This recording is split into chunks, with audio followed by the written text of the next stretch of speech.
colonization transformed the North American environment, which had already experienced more modest changes initiated by the native occupation. Migration.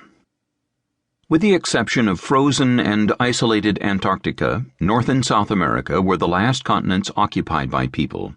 All of the human fossils found in the Americas are almost certainly less than 15,000 years old and belong to the biologically modern form.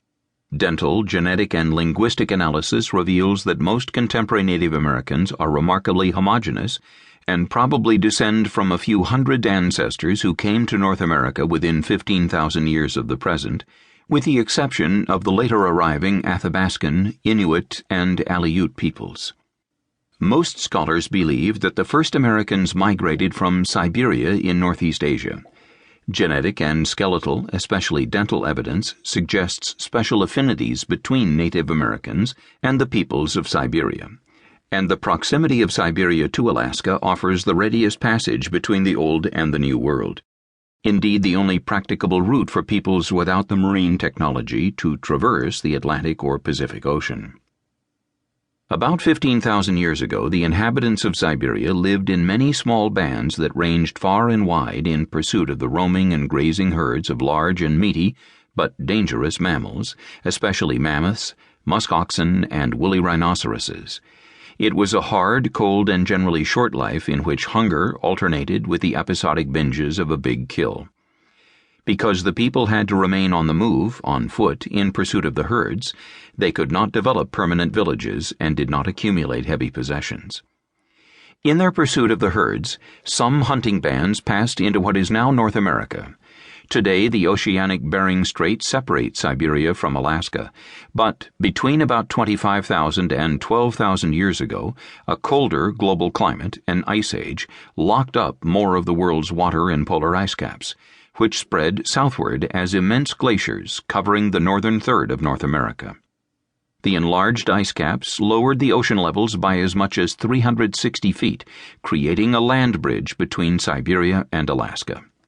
Of course, the first people who trekked into Alaska had no notion that they were discovering and colonizing a new continent, nor that they were crossing a land bridge that would subsequently vanish beneath the rising Pacific Ocean when the global climate warmed. The newcomers naturally regarded the flat, gently undulating, cold and arid grassland as simply an extension of their home. The period between 15,000 and 12,000 years ago was an ideal time for a crossing into North America because the global climate was slowly warming and the glaciers were in gradual retreat, sufficiently so to permit an easier passage into the continent, but not yet so far as entirely to refill the Bering Strait with water. By about 10,000 years ago, the glacial ice had retreated to approximately its present limits in the Arctic, and the climate and sea levels stabilized close to their modern configurations. As the ice cap receded over the centuries, the migrants found it easier to spread southward and eastward into North America and beyond. Remarkably similar archaeological sites of human encampments suddenly became common about 12,000 to 10,000 years ago in distant places from California to Pennsylvania and Florida.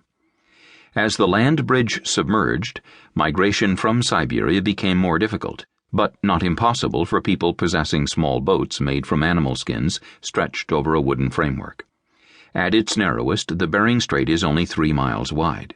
Contemporary Native Americans who speak an Athabascan language descend from a second pulse of immigrants who arrived about 10,000 to 8,000 years ago. Settling first in the subarctic of Alaska and northwestern Canada, some Athabascan bands gradually worked their way down the Rocky Mountains, reaching the American Southwest about 600 years ago. These people later became known as the Navajo and Apache. A third surge of colonization began about 5,000 years ago and featured the ancestors of the Inuit or Eskimos and Aleut. Skilled boat builders, they specialized in the hunting of sea mammals, walruses, seals, and whales. The Aleut settled the Aleutian Islands southwest of Alaska, while their Inuit cousins gradually expanded eastward along the Arctic coasts of northern Alaska and Canada, reaching Labrador and Greenland by about 2,500 years ago. Paleo and Archaic America. We do not know what the people in the first pulse of migration named themselves.